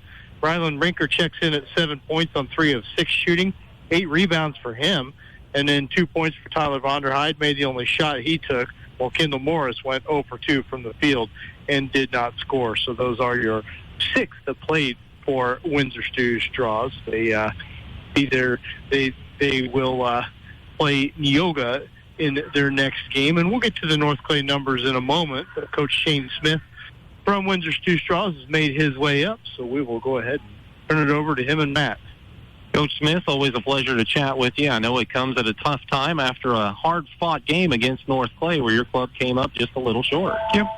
That's that just sums it up perfectly. Just a little short. You can't give up 39 points in the first half and expect to come out on top every time. That was just too many in the first half. Second half defense I thought we had a lot of pretty good lockdowns. Mm-hmm. Some of the guys that were hurt in this first half, I think we took them away in the second half. We did a couple little things to help us out, and then offensively, we played a little better offensively too. And relentless on the glass. You guys really took advantage of extra opportunities with those offensive boards. Yeah, and it wasn't just one player, but Jackson stood out in the fourth quarter because, he struggled a little bit in some spots, and so, good players should do what good players should do and go make opportunities for yourself. And we got guys that do that all night on offensive rebounds. Ryland did it. Brody Bible had tons of rebounds. That kid, he is a sophomore that people should come watch. And I hate to just focus on 2, 3, 4 players, but because we got a bunch of kids that I'd like people to come watch too. But I think Fort's all over. Brody's going to be a pretty good player for us. Blaze Verdine stepped up tonight and knocked down some big shots, in particular in the first half, that really kind of kept your club in the ball game in some ways. Yep, and we talk about it all the time that we bring all these guys, and everybody's, when your number's called, that's your time to come up and do your thing. And Blaze did a good job of filling in tonight. He did it, and hopefully that continues through the tournament with everybody just stepping up. Yeah, I mean, North Clay, such a quality team. You guys played them about a couple of weeks ago to do a tight battle there as well. So it's tough in a lot of ways, but at the same time, it prepares you. It makes you better in the long run when you're looking down the road, even to Thursday, but then in the postseason when you play different styles of basketball as well. Yeah, we had all these good teams in this tournament. North Clay is right up there with everybody as good teams. They're offensively potent, and you get in there and you can play against them. Josh probably feels like last Tuesday, a week ago today, that they pulled out a good win, which they did, and we feel like that we left one hanging that we should have brought home. And so this is a good game to get right back on the saddle and go again. And pretty much the same as last week. We're just both battling all the way, and congratulations to them because, they got us. You mentioned players throughout your lineup. Aiden Sayers battling hard, doing a good job. Aiden, we talked about the end of the game, and when you're in that situation where you got to get up the floor quickly, and you want to get a call, and so Aiden does exactly what you're supposed to do: get downhill, get some contact, and hopefully get a call. And he didn't get it, but he did the right thing. He got up in there and he could have had an N1, and he missed a couple. That's how a game goes. Good effort from your kids tonight in a tough loss, and hopefully you have Seth Rinker back later this week as he missed with injury or not injury, sickness. Yeah, that's always tough. Yeah, always at the right time, But that's part of it too. Every team deals with the sickness, every team deals with the injury, and every team has to go through all that stuff. And that's why it's a team, and that's why it's not about one person ever. Well, Coach Smith, we appreciate you taking some time for us. We look forward to seeing the Hatchets the rest of the week. Thanks, Dustin. Coach Shane Smith will slide the headsets off, and Coach Josh Zink has moved his way up to the booth as we kind of fake each other out for a little bit on the handshake, but eventually got it taken care of. We got it there eventually. And Coach Zink, I tell you what, I'll say the same thing to you that I said to Shane Smith. What a hard-fought game between these two competitive teams tonight. Definitely, and this isn't just the first one. We had a very hard-fought game about a week ago there, too, and it was nip and tuck all the way a week ago, just like it was tonight. We kind of just were able to control the ball there at the end there for the last 3 or 4 minutes and kind of get what we wanted to and try to put them in a little tougher position there and try to close out the game. But a lot of credit to Windsor, Stewardson-Strasburg, and Shane and their kids. I mean, those kids we couldn't keep them off the boards. They were just crashing the boards left and right, and we've got to do a lot better job of that if we're going to compete on Thursday night. But I'm excited to be able to play on Thursday night. Just to be able to compete against St. Anthony is going to be, something we want. Just so you want to advance in the tournament, and we were able to get that done tonight. I'm proud of the kids. Yeah, and a lot to be proud of. And boy, you mentioned the end of the ball game, kind of stretching some of the possessions, looking for a good shot, making sure you had that opportunity, leading by 6, and then. Boy, the kids came through at the free throw line for the most part as well. They did, and we know Cade Atwood can really shoot free throws. And so we, knowing that, we were kind of doing a little offense, defense, and with Gavin, and Cade can handle the ball well too. And so, when he's put in that position, he really kind of rises to the occasion, and I'm really happy about the way he did his thing. He's always kind of trying to work as hard as he can with his knee there, and just excited that he was able to hit those free throws. I mean, he had a lot of free throws at the end, and so credit to him. But I kind of want to take a step back and just give Windsor Stewardson-Strasburg credit. I mean, that team is pretty solid. I mean, they really are. I mean, that's a 5 seed in this tournament, and they could have been the 4, they could have been the 3, but I don't know. I'm just really excited to be able to advance. It's not easy to advance in this tournament. It certainly isn't, and you had big contributions up and down the lineup, and that includes players like Lane Wolf, the 5'8" sophomore, knocked down a huge 3 at a big time, and then went 1 of 2 at the line and took care of the ball in that fourth quarter as well. Yeah, Lane is really coming on strong here at the midway through the season. I'm so excited for him because he works so hard in practice and just, he's always getting extra shots and a lot of things. Now it's really paying off for him. 4 minutes. Handles the ball so well. When he's in there, I'm not too concerned about him turning the ball over. You need a good ball handler, especially at the end of the game. But now lately, Lane's been confident enough to be able to hit shots. He was wide open on that, and I was so happy he shot it, and because he can shoot the ball. Mm-hmm. I mean, he's more than just a ball handler, and he's quick as can be too. He's got a little low center of gravity there. He can get to the basket a lot. So really excited about what Lane is doing and what he's bringing to our team now. Obviously, a couple of the players that we really need to talk about, but I'm going to start with a third that might not catch the headlines. But man, I like watching Gavin Hoffleton, and he takes on the other team's toughest challenge a lot of times, and he is just disruptive on the defensive end and really does so much so well for you, doesn't he? You said the same thing last year about Gavin, and I remember it, and I love Gavin too. He is the ultimate team player. He doesn't care if he scores. He just wants to come in and compete and do whatever is best for the team. Like when we went offense or defense for Cade, he was all on board with that. I mean, he was like, whatever we got to do, Coach. But he is so scrappy. One of the hardest working kids in the conference, if you ask me. And he's bound and determined to guard their best player every time we get on the floor, and he wants that challenge. And so, we got a lot of guys that can score. We got a lot of guys that can put the ball in the bucket, but we're not playing at our level without Gavin. I mean, we don't have Gavin, we're in trouble. Couple more players, obviously, we need to get to before we let you get out of here. Sure. Appreciate your patience, but boy, Cody Zemdars finishes the game strong, scoring 20 points, but he didn't force anything in the first half when his teammate Mason Byers was just off to an incredible start. But boy, a couple of great athletes, built differently, doing it different ways, but boy, are they both so valuable. Well, we really needed Mason early on there. I thought he really set the tone for us early, and we've been getting a lot of slow starts. So having Mason just kind of explode right there at the early onset of the game really kind of gave us a lot of momentum in that first half. We couldn't put them away, though. That was our problem. We'd get up 6-8, and, we're looking to get up 12-14 from there. And then the rebounding, they just crashed the boards, and we just didn't do a good job of rebounding tonight. And we'll continue to work on that, and we work on it every day, and we're going to continue to work on it. And just tonight was a little different animal. In regards to Cody, I thought Cody had a little bit of a tough time there, but he didn't stop, right? I mean, in second half, he was able to get to the basket late in the game, and then he hit some major threes during that game, too, that kind of were hidden there. That gave us a lot of momentum. I mean, it would be like a 3-4 point game. Next thing you know, Cody hit 3, it'd be 7. And then that's a 2-possession game, and that's what we're trying to get 2-possession games a lot, and then it gets to 3 or 4, then we feel like we're able to kind of do what we want to do at times. So I was really proud of the kids of being really disciplined there the last 4 minutes of the game. That was our goal there, and it kind of put those guys in a little bit of a tough position where they had to foul, and then then we got our free throws, and that's what we needed to do to win. That's winning basketball, and you'll need that same type of effort against St. Anthony on Thursday night. Should be a great matchup, Coach. Boy, we look forward to it, and thanks for spending some time with us. Definitely, always a challenge.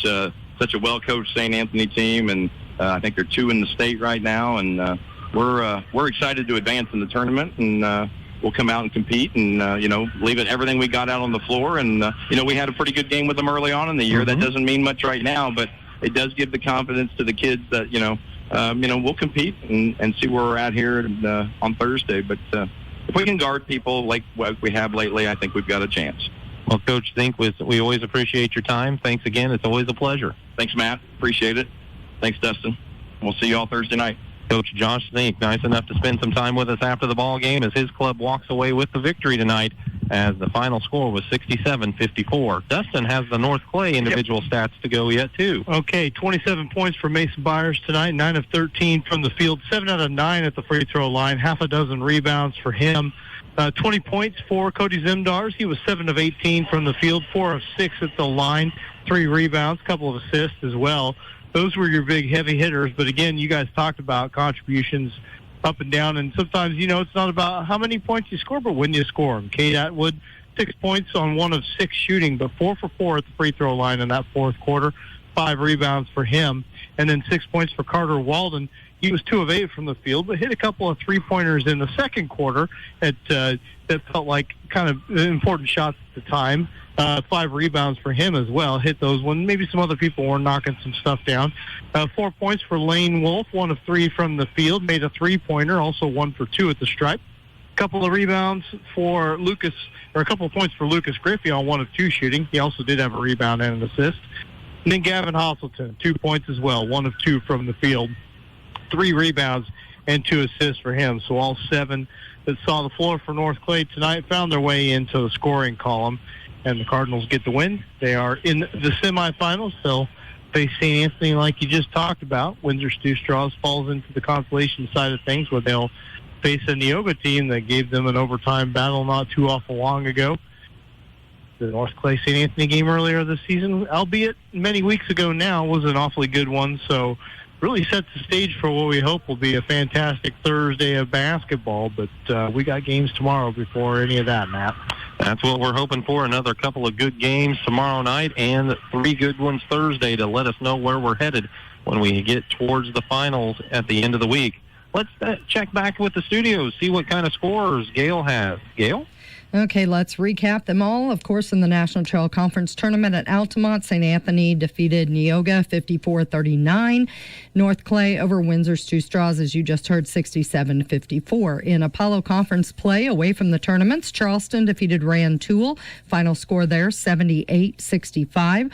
Also in the Apollo Conference, Mattoon over Pana, 53-38. Chatham-Glenwood defeated Effingham tonight, 47-35.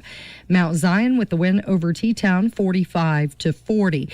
In Lincoln Prairie Conference Tournament at Arcola, Argenta Oriana defeated Heritage 53-48. It was Okaw Valley defeating Tri-County 55-32.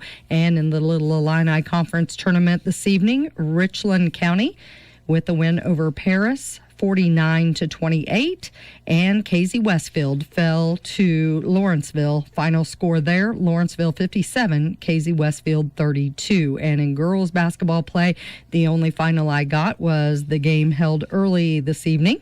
Effingham Lady Hearts defeated Newton 48-31. All right. Thank you very much, Gail. We appreciate all those scores from around the area. We also appreciate Caleb and Liz doing a great job making the live streaming possible for us. Has had an opportunity to catch a couple of good games. St. Anthony won the opener, 54-39. North Clay the victory in the nightcap, 67-54. Tomorrow night's game, the 2-seeded Dietrich Moving Maroons takes on a tough 7-seed in St. Elmo Brownstown. That game will open us up just after 6 o'clock with the pregame show. And then the nightcap is Altamont and South Central tomorrow night. So that's the final quarterfinal games for you here at the 89th Annual National Trail Conference Tournament. Should be another great night of basketball. Looking forward to it. I don't know, just love it. Every day, you come back, you got more quality games to look forward to. This is so much fun, and we're just getting started. That's Dustin White for Caleb and Liz. For Gail back at the studios, I'm Matt Robinson. Thanks for joining us in whatever way you did here at the 89th Annual National Trail Conference Tournament, where St. Anthony defeated Neoga 54-39 and North Clay over Windsor Stew Straws 67-54. Have a great night, everybody.